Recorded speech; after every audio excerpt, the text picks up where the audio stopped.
Hello, Hello. welcome back to 1001 Beers You Must Try You're having a stroke, you're going very slowly. Before You Die. Here with Quino, we're on our Saturday odyssey of random beers. Stuff from the stash. Stuff from the stash. We cracked some into the freeze in the fridge, so we have now got a beer from France, first brewed 2004. It's 6.9%. And it is page 24, Réserve Hildegarde Blonde. That's quite a mouthful.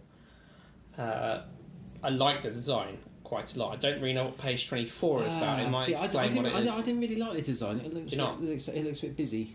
It looks a bit kind of mashed together. But each to their own. It stands out at least. It does say. You would see it. It hasn't got any picture of it, but it does say about medallions. It's won many chocolate coins. Le coin chocolat. Yes, so I think we should have a go at it. Yeah. So, do you want to read taste notes and I'll pull this one? Yeah, go on then. Do you want to pass me the bottle opener, please? Sorry, how do you do it with your teeth? There you go. Ah! Right. Page 24. Réserve Hildegarde Blonde. No, it's alright. It's alright. It's all good. Just a bit of smoke. Tasting notes. Hazy orange yellow in the glass with a fine white foam on top. The nose is citrus, open bracket, orange, close bracket, malt sweetness, and a hint of herbal notes. There is more citrus, plus a honeyed note, graininess, and a spice on the palate, with a long, bittersweet finish. Now that sounds Great. Pretty good to me. Although, of course, we know from tasting notes past with the many reviews we've done, that doesn't necessarily translate. No. So we'll see what we get. There is a fine white foam on the head there. I mean, it is quite large bubbles. It will dissipate fairly quickly. It's billing one away, isn't it? It is. Yeah, I don't know if you can see it there. It looks a bit hazy, but I think that's mostly because of the temperature. Actually, I think it's quite. Did we have a look at the bottom of the bottle? Oh no, it is bottle conditioned. Yeah, it's a bit murky at the bottom. There is definitely a little bit of sediment hanging around. Oh, that's okay. Let's see what we get. Right. So what does it smell like? Well, there's a bit of foam on the top. It smells of almost nothing to me. Well, but the foam's probably blocking the flavour coming out. Okay, I've just created more foam. Yeah, well done. It smells generic at this point, but that doesn't necessarily tell us much. So I have actually, so this is they do their normal blonde and this reserve one. I have the normal blonde sitting around in my stash at some point because I bought both at the same time. And it says here that the first blonde was appreciated by most of the customers, but some of them wanted to brew something that was a bit special. So this is the one they did. La. This guarantees to use 100% local hops. So this is all French hops. Okay. Interesting. So it uses Brewer's Gold and Strieselspalt varieties for the brew. I've never heard of Strieselspalt, and you want to nor have I. 32 international bittering units, so it's a much hoppier beer to garden than is usually found. It says, the brewer says, I felt many breweries in the region have reduced the bitterness in their beers. We're not the same way. And the beer is now best sold on so many chocolate coins. Sorry, awards.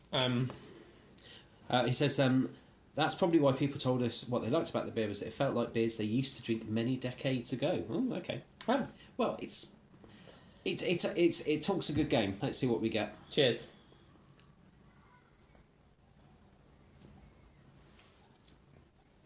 Oh, it's just bubbles. That's so carbonated. That's unbelievably really carbonated. Nice, though. That is really nice. I'm going to have a second go at that because all I got in my mouth at the time was bubbles. That is a tasty beer. Right, let's take it a bit slower this time. It just seems to be producing more bubbles. Underneath here now, the second layer of bubbles are, I don't know if you can see it, they're really big as it's coming out. You need to tip it properly and get the gas. That is a tasty. I took a swig and that was the wrong thing to do. I should have a gentle. You should. Sup. No, that is a very tasty beer. I like that a lot.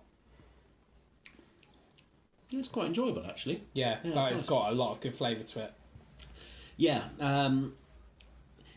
It's a blonde beer. It's 6.9%. It drinks like it has a decent dollop of alcohol in, but like many of the best beers we've had, it doesn't drink to its strength. I think I'll probably say it would taste around about 6 if you asked me to guess. That's really nice. That one, rubbish at guessing. It's a decent beer. Actually. I like that. It's just. I mean, this might be. It's really fizzy, but it's it might possibly be the example that we've got off whatever batch they've done. It is far too carbonated, though. I feel like if we had a spoon, I'll give it... In fact, I'll go and get a spoon. You talk some rubbish and I'll give it a stir because it's too fizzy. I'm just going to be belching everywhere, I think. Oh, dear. I think it's really nice. It is... I'm not quite sure what part of France it's from. It's Brasserie Saint-Germain. So I'm going to guess it's somewhere near Paris. There we go. Yeah, it says it's in the village of Aix-Noulette in the French region of Pays de Calais. So it's near Calais. Hildegarde country. Hildegarde country is the place where wine comes second to beer. Okay. Why do you stir it up to make more bubbles? Well, I stirred it up to try and dissipate some of the carbonation. Yeah, great. Nice work. Well, I was hoping that by giving it a stir, it would just go... Yeah, whereas mine, there's almost no carbonation. So you've basically... You've still got the carbonation, as in you've got the vast amount of bubbles when you drink it. All right, go on then. Drink through it. That's better. I can taste a lot more now. I'm not just getting bubbles and bubbles in my mouth. That's brought out the flavour a lot better. I think now it's a little bit flatter. And your thoughts? Quite enjoyable, and I'll have it again. I think it's really tasty. I think it's this really nice. is... I love the hoppy taste to it. Yeah, I mean, I don't really have the French down as brewers in any way, shape or form. The French beer we had earlier on was... but this is pretty good, actually. I'm quite enjoying it. Yeah, I think that was a kind of an outlier because the other French beers I reviewed so far in the book have generally been decent. Yeah, not too bad at all. And this is an example of another decent beer. I think I quite like it. It doesn't explain anything about why it's called Page 24. You would assume I'm there's kind a of story. sad about it. Yeah, page 24 of what?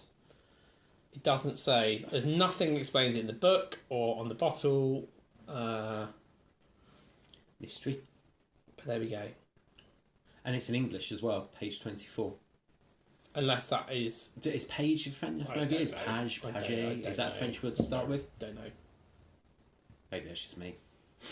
Perhaps I'm more French than I think. Done? Yeah, I think we're done with this one. Go enjoy the rest of this. Go in over with his little spoon. You can enjoy the rest of his beer. It's like a cappuccino. No, see? Oh dear. Like, comment, subscribe, and we'll see you for another beer review soon. You utter cretin. barbarian.